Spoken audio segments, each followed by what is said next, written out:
The wedding hall falls silent. The music stops mid-note. The whispers turn into gasps.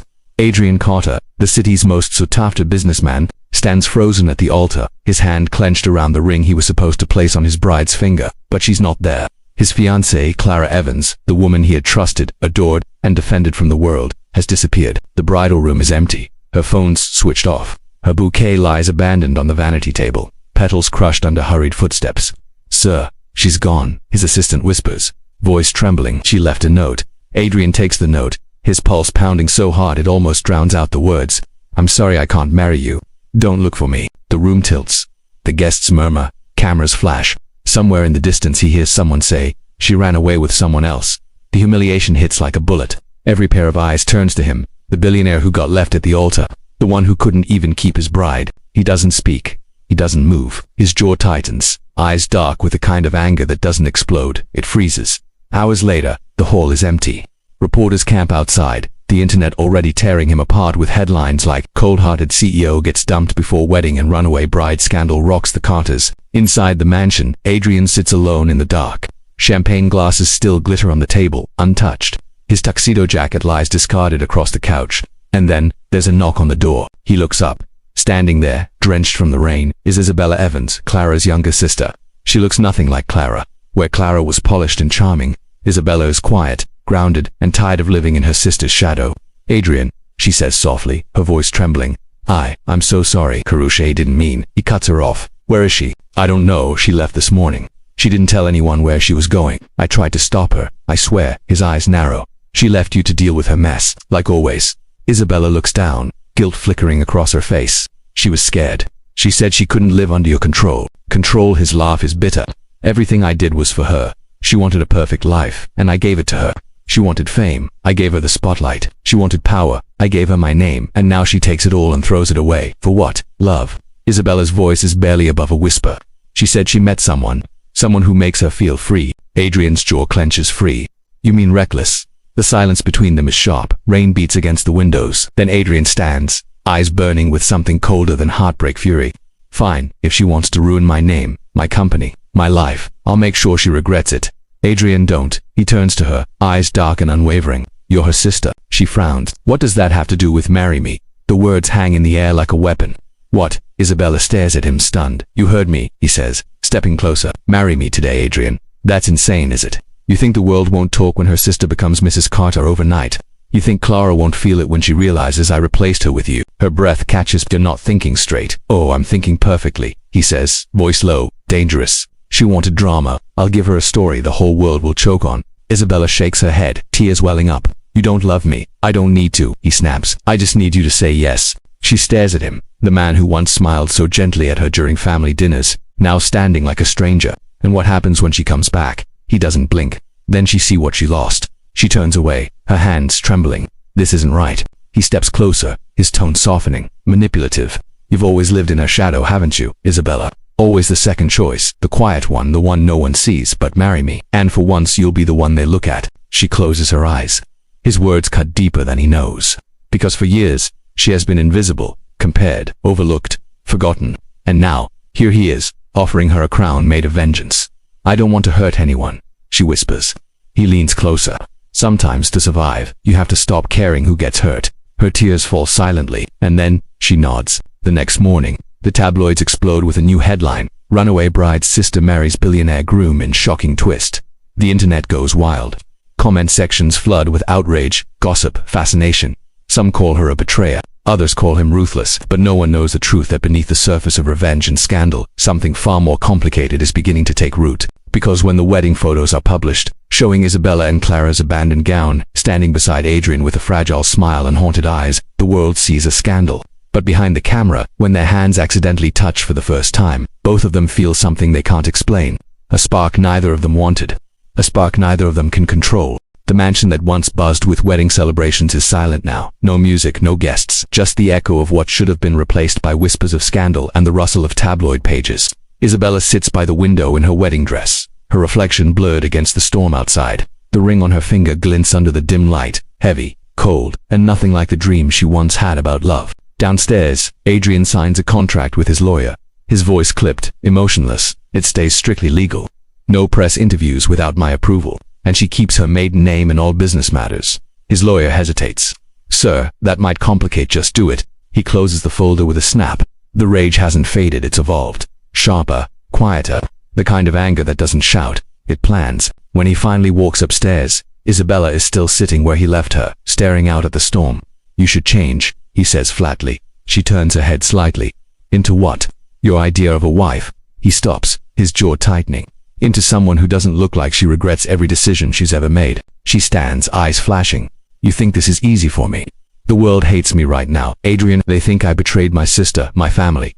They call me names I can't even repeat. And you, she swallows hard. You act like this is just another business deal. It is a deal, he says coldly. You said yes. Her voice cracks. You didn't give me a choice. He looks at her, his face unreadable. You could have walked away. She laughs bitterly. Walk away to what? My life was already falling apart the moment she ran. Everyone looks at me like I'm her shadow who stole the spotlight. For a moment his expression flickers, guilt, sympathy, but then it's gone. Then maybe you should start acting like the woman they think you are, he says, walking away. His words sting like glass. She watches him leave, every ounce of her restraint slipping. That night, the house feels suffocating. The storm outside rages louder, matching the tension between them. Adrian works late in his study, his tie loosened, eyes fixed on his laptop screen. But his mind isn't on the numbers, it's on her. He can still hear the way she said you didn't give me a choice. He pours himself another drink, the amber liquid catching the firelight. Why does she sound like Clara when she's hurt? Why does he see the same fear in her eyes but without the lies? At midnight he finds her in the kitchen barefoot trying to open a jar of jam she can't seem to twist loose. She looks up, startled. I didn't hear you, she murmurs. He takes the jar without a word, opens it easily and hands it back. Thanks, she says quietly, not meeting his eyes. For a second, they just stand there, awkward, fragile silence between two people bound by something neither of them wanted. Then he says softly, you shouldn't stay up this late. She almost smiles. You sound like my father. He raises an eyebrow. He must have been a smart man. He was, she says, her voice dipping into sadness. Until everything fell apart. Adrian leans against the counter. You mean when Clara left? She nods. She broke him too. You know, everyone blames you, but she's been running all her life. From responsibility, from expectations, from love. And now she's left me to clean up her mess again. He studies her for a moment. You really hate her, don't you? Her eyes lift to meet his dark, conflicted. No, she says after a long pause. I just wish she'd stop making me the villain in her story. Something in that sentence hits him harder than it should. He knows the feeling, being painted as something you're not. He turns to leave, but then stops. Tomorrow, there's a charity dinner. You're coming with me. What? It'll be our first appearance as a married couple. The media will be there. So look the part. Look the part, she repeats, her tone sharp. You mean play the role you wrote for me? He doesn't answer. He just walks away, leaving her with a taste of bitterness in her mouth. The next night, the world gets its show. The black limousine pulls up to the grand ballroom, flashes exploding from every direction. Adrian steps out first, tall, composed, ruthless. Then Isabella follows, her silver gown shimmering like frost under the lights. Reporters shout their questions. Mr. Carter, how does it feel marrying your ex's sister? Is this love or revenge? Mrs. Carter, do you feel guilty? Adrian's hand slides around her waist, pulling her closer, a move so perfectly calculated it looks affectionate. Cameras go wild. She forces a smile, whispering under her breath, "Don't touch me." He leans in, whispering back, "Smile wider." The world's watching. The night unfolds like a chess game. Every smile, every glance, every gesture a move. But what neither of them expects is what happens halfway through the evening. As Adrian finishes a conversation with a business partner, Isabella slips away for air, stepping out onto the balcony. She exhales, the cool wind brushing her hair. Then a voice behind her says softly, "You don't belong here." She turns and freezes. It's Clara. Her sister stands there, wearing a disguise that barely hides her, eyes full of defiance and sorrow. "Clara," Isabella whispers, her heart pounding. "Don't say my name," Clara hisses. "Do you have any idea what you've done?" "I didn't have a choice. You married him," Clara's voice cracks. "You married the man I love." Isabella stares at her in disbelief. "You love him. You ran away from him." Clara shakes her head, tears in her eyes. "You don't understand. I had to leave. There were things you didn't know." "Things about him," Isabella frowns. "What are you talking about?" Clara glances toward the ballroom. "Adrian isn't who he says he is. He's not the victim you think." The air feels electric. Isabella's chest tightens. "Then tell me the truth before Clara can speak." A voice cuts through the silence. Enjoying the reunion, they both turn. Adrian stands at the doorway, expression unreadable, but his eyes burn with something lethal. "Adrian," Clara whispers, stepping back, "please." He doesn't look at her. His gaze is fixed on Isabella. "Go inside, Adrian." "I now." His voice is sharp enough to make her flinch. She obeys, heart pounding, the image of Clara's pale face seared into her mind. As she disappears into the crowd, Adrian turns to Clara. His jaw is steel. I told you never to show your face again. She trembles. You don't understand what you've done, Adrian. He takes a step closer, his voice cold. No, Clara, you don't understand what you started. And with that, the door closes, leaving the sisters on opposite sides of a storm that's only just beginning. The charity night ends, but the damage lingers like a bruise that won't fade. Isabella can't shake the look on Clara's face or the warning in her voice. He's not the victim you think. Back at the mansion, the silence between her and Adrian is heavier than the night air. The drive home is wordless, the hum of the car engine the only sound between them when they step inside. Adrian heads straight for his study, loosening his tie without a word. Isabella hesitates in the hallway before following him. Adrian, she says quietly, her voice trembling slightly. He doesn't look up from the papers scattered across his desk. You disobeyed me. Her heartbeat spikes. She came to me. I didn't go looking for her. Doesn't matter, he says flatly, pouring himself a drink. You shouldn't have been out there alone. You made a scene. A scene, she repeats, her disbelief cutting through the air. My sister just showed up from nowhere, and all you care about is appearances. He finally meets her eyes, and for the first time, she sees something raw flicker behind them. Not anger, not arrogance, fear. What did she tell you? He asks quietly. Not much, Isabella replies. Only that you're not who you say you are. He sets his glass down slowly, and you believe her. I don't know what to believe anymore, she says, her voice trembling. You keep secrets, Adrian. I see it in the way you talk about her. You say you hate her, but there's something else. What happened between you two? He looks away, running a hand through his hair. You wouldn't understand. Try me. For a moment, he looks like he might actually tell her. His jaw tightens, his eyes soften, but then he hardens again, shutting the door on that vulnerability. You should go to bed, he says quietly. It's late. She stares at him, the frustration bubbling inside her. You can't keep shutting me out, he doesn't reply. The sound of his drink pouring is his only answer. That night, Isabella lies awake in the cold expanse of their shared bed. She can hear him pacing downstairs. Her mind races, Clara's warning echoing, Adrian's silence gnawing at her. At 2 a.m. she slips out of bed, barefoot, her nightgown brushing the marble floor. The study door is half open. She peeks in. Adrian's asleep on the couch, a half-empty glass beside him, papers scattered everywhere. Curiosity wins over caution. She walks in quietly, picking up the nearest document. It's not a business file. It's a case report. Her breath catches when she reads the heading. The Delmore Project, Confidential Investigation. She flips through the pages, photographs, names, dates. Then she freezes when she sees her father's name. Her hands tremble. What does Adrian have to do with her father's old company? Why are there sealed documents labeled fraud and embezzlement under their family name? Before she can read more, a voice behind her sends chills down her spine. You shouldn't be touching that. She turns sharply. Adrian is standing there, eyes burning. Every trace of exhaustion gone. What is this? She demands, holding up the file. He walks closer, his expression unreadable. Something you shouldn't have seen. Answer me, Adrian, she snaps. Why is my father's name on an investigation file? What are you hiding? He exhales slowly, as if making a choice. You want the truth? Yes, he looks straight into her eyes. Your father destroyed mine, her world tilts. What? He steps closer, his voice low and sharp. 15 years ago, my father's company partnered with Delmore Industries, your father's empire. It was supposed to be a clean deal. Instead, he used my father as a scapegoat in a fraud case. We lost everything. He died trying to clear his name. Isabella's mouth goes dry. That's not possible. My father was a liar, Adrian cuts in. And your sister knew. Clara found the files after he died. She came to me, pretending to care, pretending to help me uncover the truth. But when I got close to exposing everything, she ran. She left me with half the answers in a shattered life. She shakes her head, backing away. No, you can't be serious. My father wasn't perfect, but he wasn't a criminal. Then explain why your family's company paid hush money to keep the case buried. Isabella feels her legs give out. She sinks into the couch, clutching the file. So you married me to get revenge. His silence says everything. Tears fill her eyes. You used me. He clenches his fists. I didn't plan to. I swear I didn't. Then why me, Adrian? Why her sister? He exhales, turning away. Because I thought you were different. And then, I saw her betrayal in your face. I told myself it would be poetic justice. Her heart cracks at his words. You destroyed my life because of a story you never confirmed. He doesn't answer, and that silence feels like a verdict. She stands, trembling. I don't know who you are anymore. Then maybe, he says softly. You never did. The room feels colder than ever. She leaves without another word, her tears blurring the world around her. For days after that, she avoids him completely. The mansion becomes two worlds under one roof, his filled with secrets, hers filled with disbelief. But the outside world isn't sleeping.